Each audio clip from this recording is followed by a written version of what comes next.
Hey there, it's Nick. And it's Leah. Real quick thing before we get going.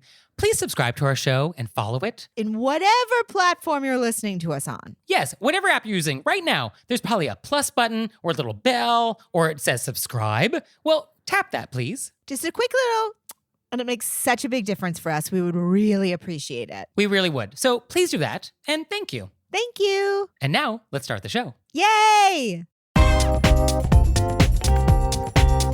Hey everybody, it's Nick Leighton. And it's Leah Bonnema. And we had so many great questions from you all in the wilderness Ow! that we have a bonus episode. So here we go. Our first question is, quote, at dinner recently, my younger son asked my older son for a French fry. My older son said yes. The controversy arose when my younger son wanted a specific French fry. My older son wasn't willing to part with this particular fry, so this brings up the question. If one person asks another for a bite of food, who gets to pick the bite? I think that if you were asked for a bite and say yes, then you have given up the right to specify the bite. However, I am 100% okay with saying no when somebody asks for a bite of my food.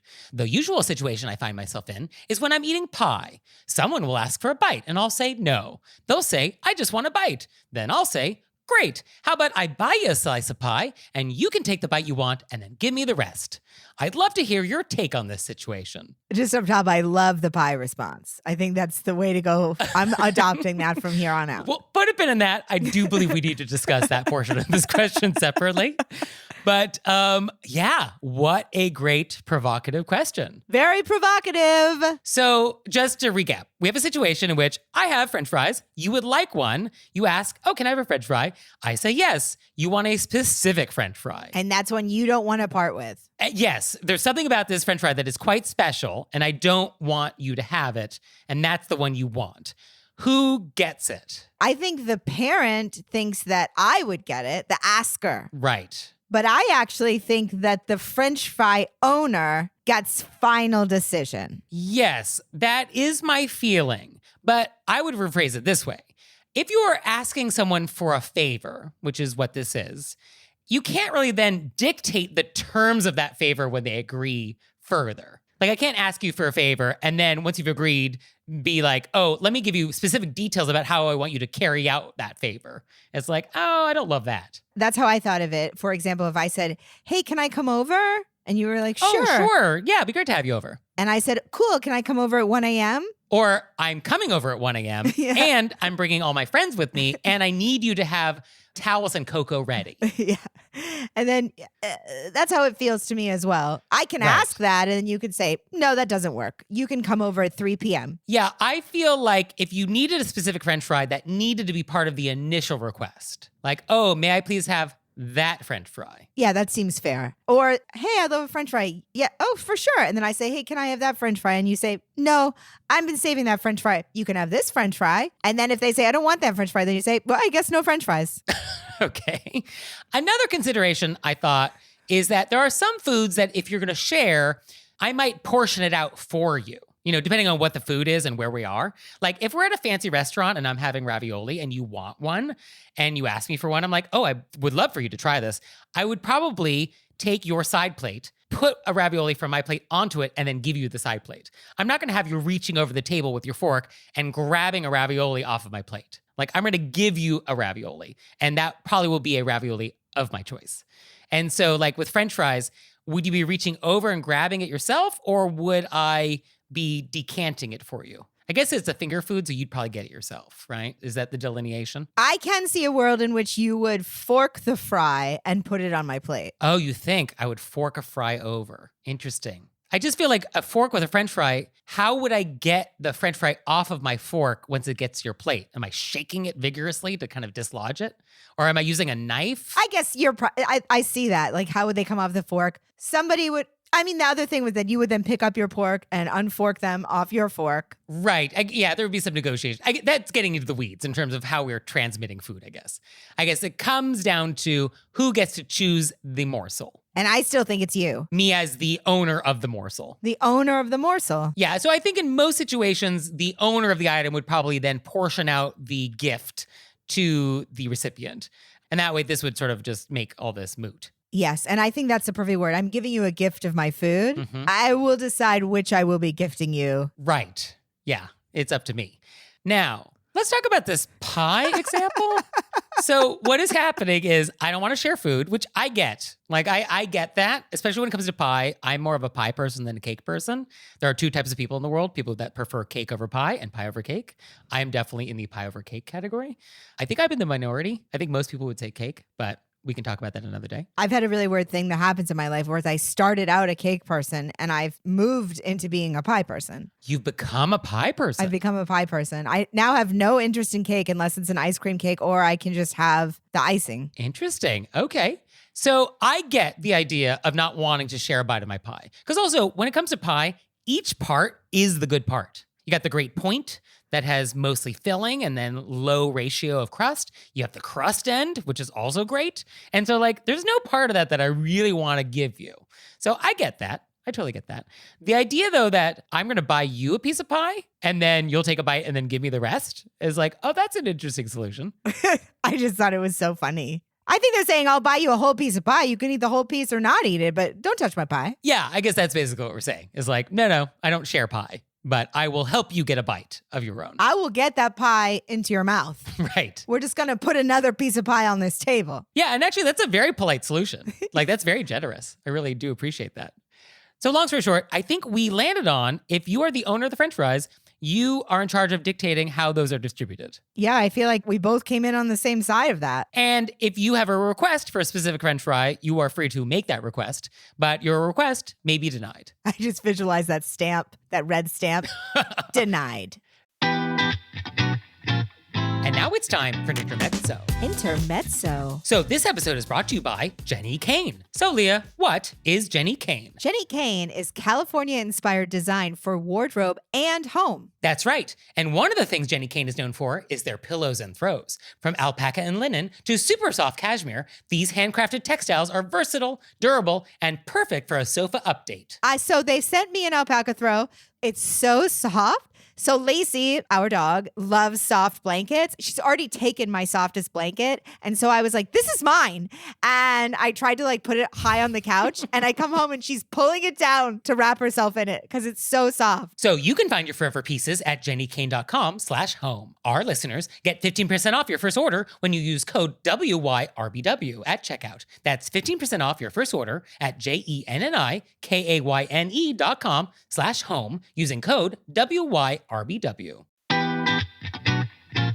And now it's time for an intermezzo. Intermezzo. So this episode is brought to you by Honeylove. So Leah, what is Honeylove? Honeylove is very comfortable and sleek sculpt wear, but they also have comfortable bras, they have tank tops, and they have leggings. And this is legging season. I love a legging. And they send you some things. They sent me what's called the crossover bra. It does not have underwires, but very supportive, looks great, so smooth, extra comfy. They also sent me shapewear, specifically the Superpower short. And the Superpower short is you step into it. It goes from your high waist to your knees and it's sleek.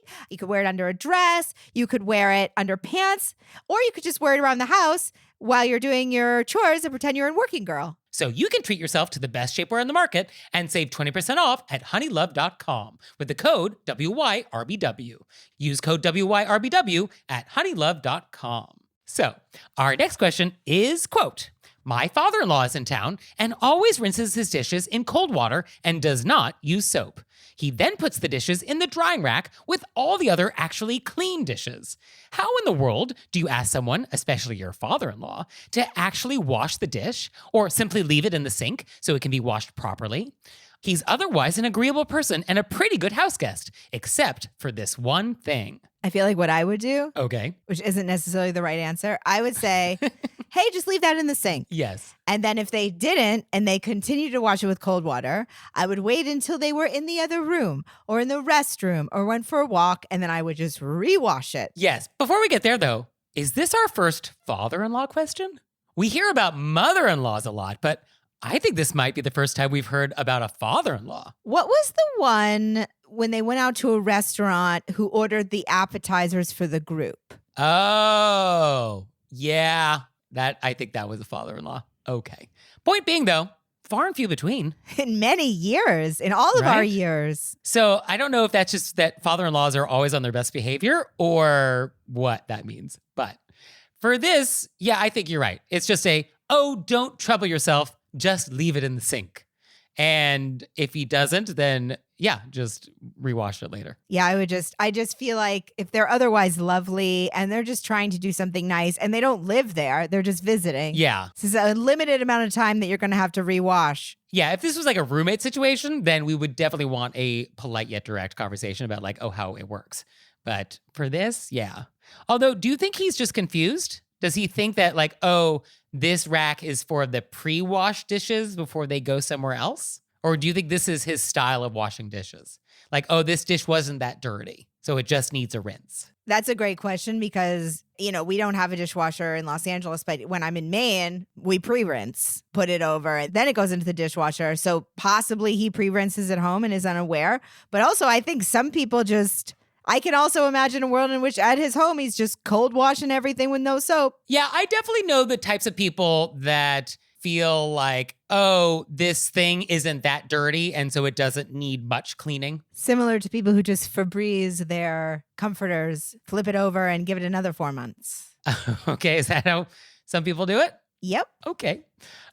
So, yes, I think just tough it out, and that's probably the right etiquette answer here. I also can't think of language that doesn't sound like, hey, you're gross. Yeah, I think it's just don't trouble yourself. Just leave it in the sink. We'll take care of it later. You're our guest. Please just sit and enjoy yourself and relax. Or, I'm just throwing this one out there. Sure. He washes it with cold water and no soap. Mm-hmm. You then accidentally knock them all onto the floor. They break and you say, ugh. So we do a Sissy Spacek in the bedroom, smashing a dish on the floor. It does work. Yeah, that'll get your attention. And then you don't have to clean them. So that actually solves a lot of problems. I say that last one probably isn't right, but we are working on throwing out all the possibilities. We're whiteboarding today. So we're just going to put it on the whiteboard. Yeah. And out there, if there's any other father-in-law complaints, send them in because I do feel like everybody commits etiquette crimes equally. And why should mother-in-laws get all the fun? So if you have any father-in-law vents, send them our way. We need to add those to the archive. We only have 2 in 3 years. Right? That's not a ratio that's acceptable. So yeah, let's get some more complaints coming. So our next question is, quote, I got super inspired by your show and ordered my own personalized stationery and started sending out thank you notes to everyone on my list. What happens when the occasion arises to write another thank you note to someone you've sent one to before? Is it tacky to use the same stationery again in a short time frame? Or should I have backup stationery for second notes? I mean, if I've ever heard a Nick question. I love this question. Well, first, I love that we've inspired you to go out and get stationery. I think that's great. Everyone should have stationery. It is a thing that everyone should have. You should have toilet paper in your house. You should have water. You should have a bed, and you should have stationery. I think these are just basic things that we should have in our homes. Nick's 4 most important items. Yes. Water, bed.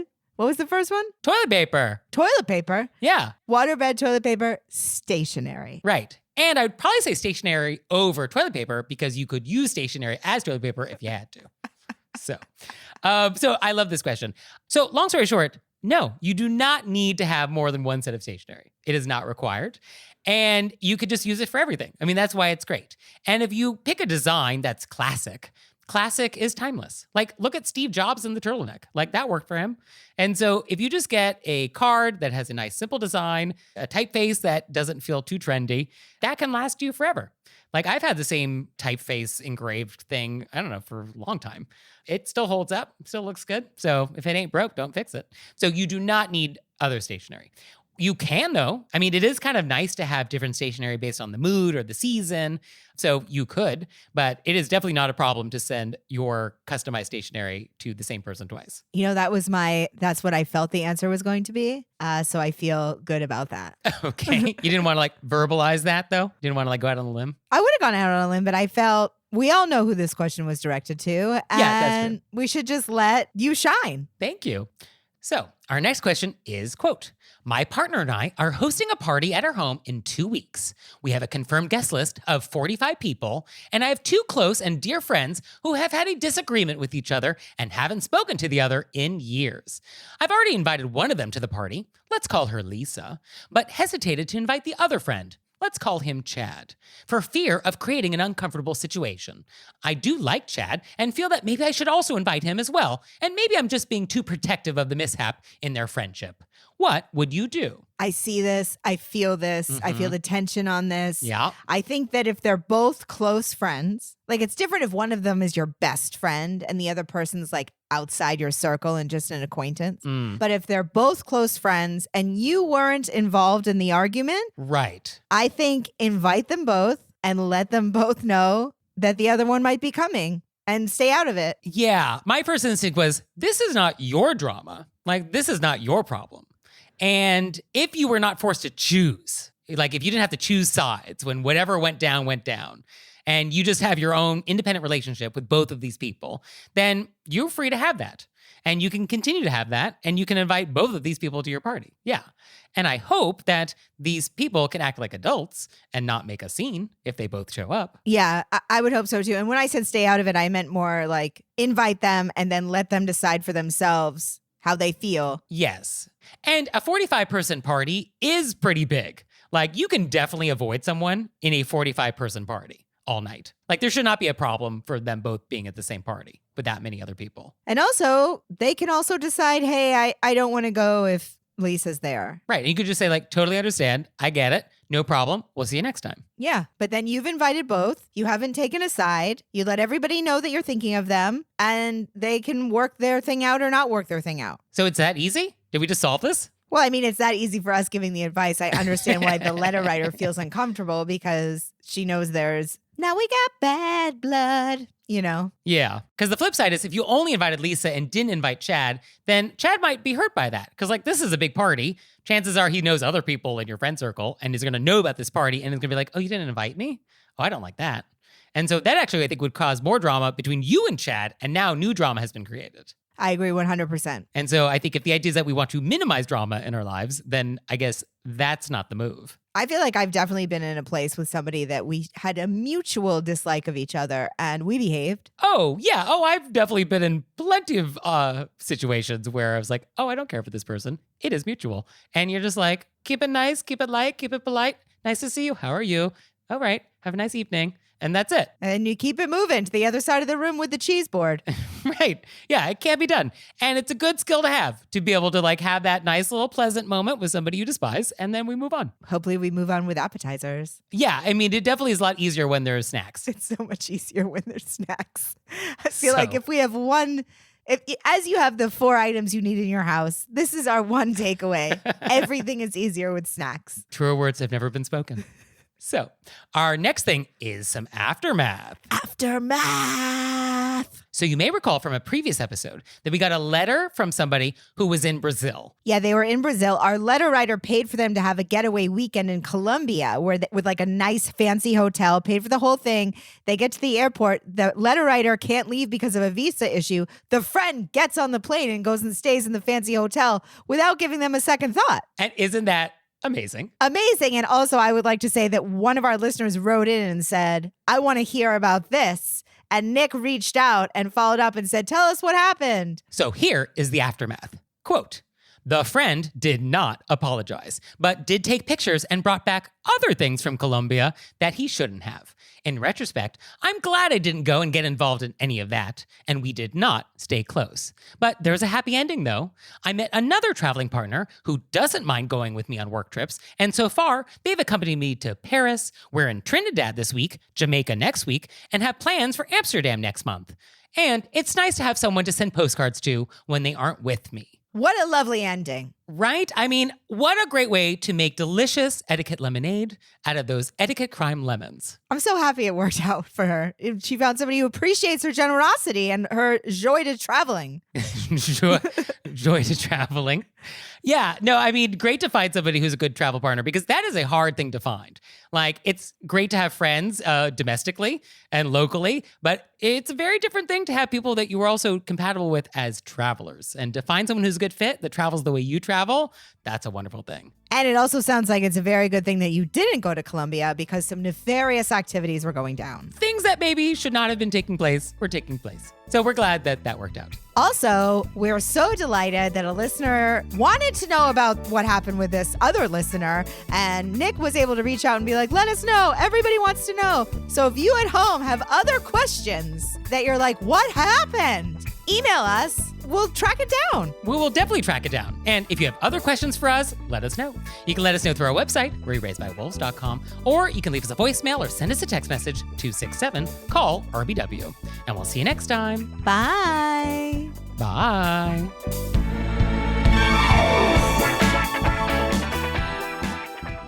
Oh, Leah, one more thing. What? Have you signed up for Patreon yet? I have. Me too. You out there, have you signed up for Patreon yet? No? Well, go to our website, wereraisedbywolves.com, click on monthly membership, check it out, because we would really appreciate it if you'd support our show. We love your support. We would. So please do that, and we'll see you next time. Bye. Bye.